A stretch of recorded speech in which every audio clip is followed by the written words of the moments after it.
Olá amigos, bom dia a todos, sejam bem-vindos ao canal do Grupo Espírita Fraternidade de Caieiras. Estas são as nossas reflexões dominicais, hoje sobre os meus cuidados, sobre a minha responsabilidade. Eu sou Ricardo Pastore e nós vamos refletir um pouco sobre o tema de hoje, que se chama Observemos Amando. Esse título ele é inspirado numa mensagem de Emmanuel, que foi ditada a Francisco Cândido Xavier e está publicada no livro Palavras de Vida Eterna. Ele se refere ao texto bíblico de Mateus, no capítulo 7, versículo 3. Esse mesmo versículo, esse mesmo capítulo é estudado no Evangelho segundo o Espiritismo, no capítulo 10, no título Bem-aventurados os misericordiosos. Esse texto bíblico se refere à indagação do Cristo, que diz: por que reparas o cisco no olho do teu irmão? Quando ele indaga, ele faz esse questionamento, ele está se referindo por que nós estamos apontando, censurando, criticando, julgando ou às vezes condenando as falhas, os erros, os equívocos, o pecado, entre aspas, do nosso próximo. Nós estamos realçando o erro, a falha do nosso próximo, do nosso irmão. Assim, Jesus nos convida aqui a fazermos uma reflexão do ponto de vista ético, do ponto de vista moral, sobre essa situação de nós detectarmos essa falha, esses deslizes, ou entre parênteses, esse pecado do nosso irmão. Ao identificarmos o mal praticado, ele nos convida a despertar a nossa consciência para esse fato. Evidentemente, aqui cabe algumas considerações. Nós sabemos que todos nós somos espíritos em evolução. Nós somos criados simples, ignorantes, mas perfectíveis, com uma tendência a atingirmos a perfeição. E esse processo evolutivo é um processo de aprendizado, de crescimento. E o erro, os equívocos das escolhas fazem parte deste nosso aprendizado. Evidentemente que existem leis, que nós chamamos de leis naturais, leis divinas, que norteiam o nosso caminho e facilitam o nosso caminho de ascensão. Mas às vezes nós desviamos pela nossa liberdade de escolha, nós também não seguimos às vezes esse caminho mais fácil que são apresentados por essas leis. Então nós vamos muitas vezes na tentativa e erro, e isso constitui uma forma de aprendizado. Não é? A lei maior que rege os nossos caminhos, nós podemos resumir na lei de amor, justiça e caridade, que é muito bem comentada, explicada por Kardec na terceira parte do Livro dos Espíritos, com o título de As Leis Morais, que são as leis divinas, são as leis naturais. Então, resumindo todas as diversas leis, dos mecanismos que nos ajudam o progresso, essa lei resume tudo. E então nós aprendemos com os nossos erros, não é? Nós aprendemos com as nossas tentativas de acertar. Então é permitido, né? Faz parte do erro, né? Em geral, nós em relação ao erro, em relação as falhas do nosso próximo, os defeitos que nós observamos, nós temos uma limitação, mas não é uma limitação de nós enxergarmos o erro, o que não está de acordo com a expressão dessa lei. Nós temos uma dificuldade em enxergar os nossos próprios erros. Nós somos bons em identificar os erros, as falhas alheias, né? As nossas nós temos discernir os próprios erros, nós temos um pouquinho de dificuldade, né? Então é muito fácil, nós temos muita facilidade em enxergarmos o cisco que está ali, as pequenas deficiências que o nosso próximo possui, e não enxergamos às vezes a trave que está em nosso próprio olho, né? Nos obstruindo a visão. Não é essa atitude de nós criticarmos, de nós julgarmos, de nós censurarmos, não é? Recriminarmos os defeitos alheios, sendo que nós mesmos fazemos as mesmas coisas ou coisas piores, tem um nome que se chama hipocrisia. Fica evidente, né, com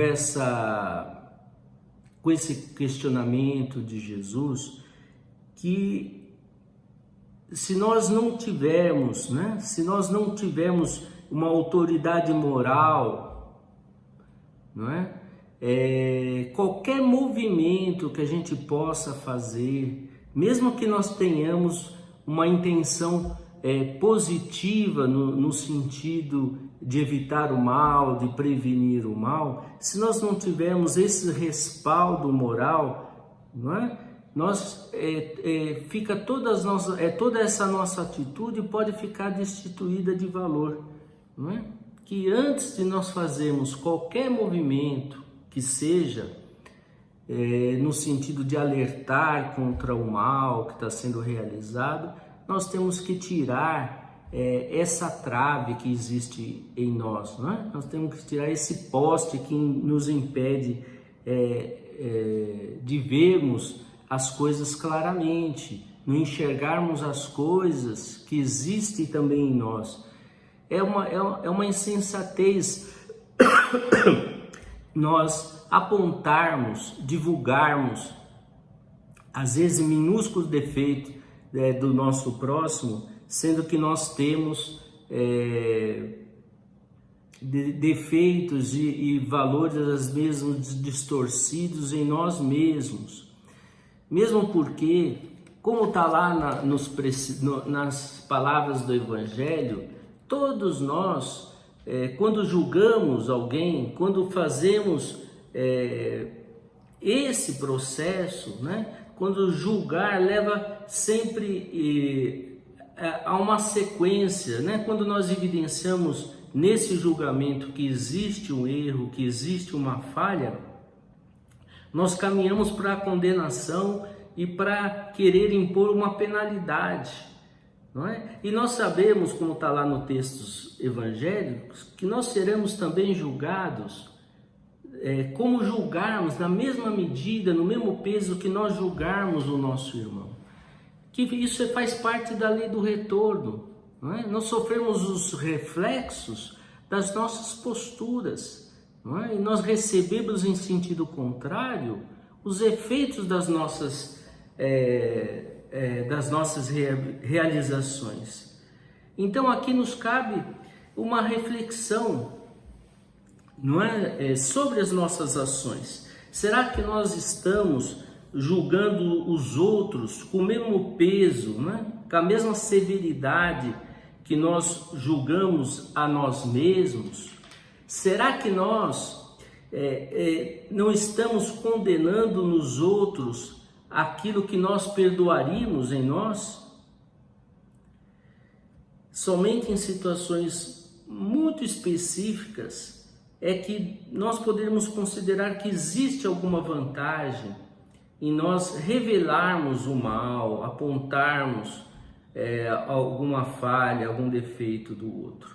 Essas são aquelas situações em que implicam em outras pessoas, né? Que quando não revelar, quando não apontar, implica em prejuízo a várias outras pessoas. Então, é preferível, em detrimento de uma pessoa, se optar pelo interesse de muitos. É muito comum a gente seguir um fenômeno psicológico onde nós identificamos nos outros, onde projetamos nos outros aquilo que existe em nós. Costumeiramente nós costumamos condenar nos outros aquilo que às vezes ainda existe também dentro de cada um de nós. E um fenômeno, uma fuga psicológica que nos impede de vermos os nossos próprios defeitos, de escondermos as nossas falhas e que nós identificamos no próximo, é chamado de orgulho, não é? Em que eu sou melhor do que os outros, por isso então as minhas atitudes estariam justificadas, então menos censuradas por nós mesmos, né? Menos avaliadas por nós mesmos, ou por inveja, às vezes não podendo ser e ter as qualidades do nosso próximo, nós preferimos nos apegar a pequenas falhas e denegrir esse próximo por inveja. Então esses mecanismos nos trazem, não é, consequências. Quais são essas consequências? É estagnação, é evitar, nos deixe parados, não é? Sem aprendizados. Então, identificar, utilizando o próximo como referência, ao percebermos nas nossas avaliações esse processo, nós vamos aprendendo também a preencher as lacunas que existem em nós, e esse processo pode nos facilitar o mecanismo de autoconhecimento, onde nós, identificando as nossas fraquezas, as nossas falhas, fica mais fácil transformá-las, renovar as nossas atitudes. Isso é um processo que nós chamamos de educação, em que nós vamos criar novos hábitos, novas atitudes perante, então, ao nosso próximo. Qual seria a postura adequada diante da observação das falhas alheias? Emmanuel nos esclarece nessa mensagem: observemos amando, né? Nós podemos observar as ações para aprendermos a distinguir o mal do bem. Traduzindo, nós devemos observar sem julgar, sem condenar, sem censurar, sem recriminar, sem apontar e divulgar as dificuldades alheias.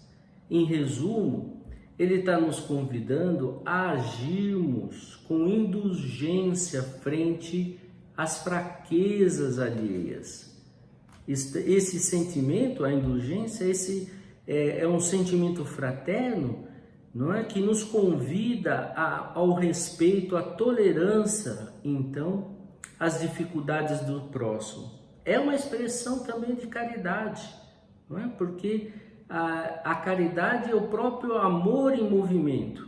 Ele está nos convidando, então, a nos alinharmos também com aquela lei universal de amor, justiça e caridade, na relação com o próximo, em relação também com o Criador. Então, Jesus, que é o nosso modelo e guia, nos ensina a sermos indulgentes e nos dá uma lição de indulgência naquela passagem com a mulher adúltera, quando a levam para que ele a julgasse, que ele a condenasse, e ele se limita a proclamar: aquele que estiver sem pecado, atire a primeira pedra.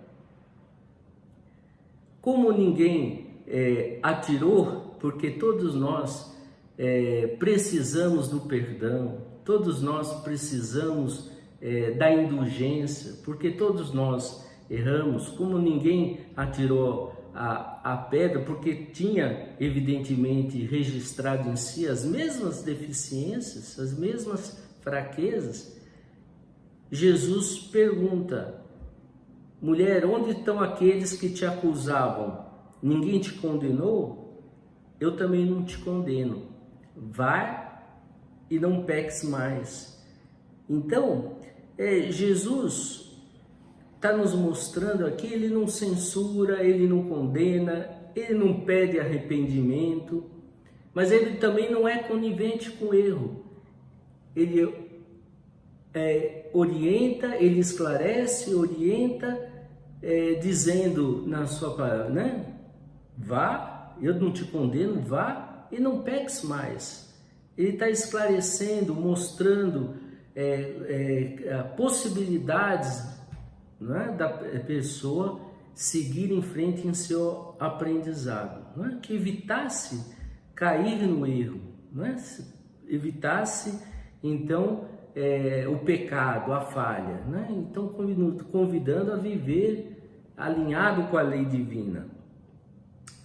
Jesus, ele não observa em nós as nossas falhas, né? Ele não nos condena, mas ele estimula o desenvolvimento das nossas possibilidades divinas, das nossas qualidades divinas. Ele nos faz então convites ao desenvolvimento da nossa capacidade de crescimento, de progresso.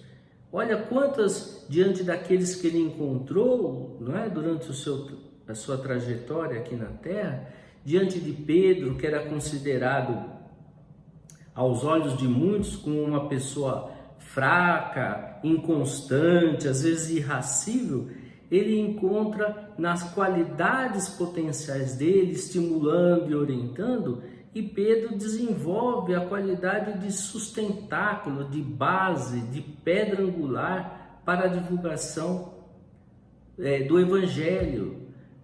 Diante de Paulo de Tarso, que na opinião das pessoas da época era uma pessoa rígida, né? Tutor das leis mosaicas, perseguidor implacável, ele vê a potencialidade do servidor fiel, não é? E que se torna o principal divulgador do Evangelho nas comunidades dos não hebreus, dos não judeus, não é? Os gentios, o apóstolo dos gentios. Muitos viam em Maria de Magdala a mulher obsediada, não é? Perdida nos vícios, e Jesus vê naquela mulher o coração feminino, né? Carente de desenvolver esse amor, o amor fraterno, e estimulando-a, amparando-a, ela se torna essa mãe generosa, carinhosa, no recolhimento dos sofredores, aprendendo e divulgando a mensagem do amor universal, não é? Caindo em si, todas essas figuras do Evangelho mostraram a renovação e o desabrochar dessas potencialidades. É imprescindível, então, nós habituarmos a nossa visão a observarmos nos outros o melhor, que nós possamos aprender com o Mestre a ver e buscar o melhor de cada um dos nossos irmãos, observando com amor. Que Jesus nos abençoe, um bom domingo a todos e até a próxima oportunidade. Tchau, tchau, gente.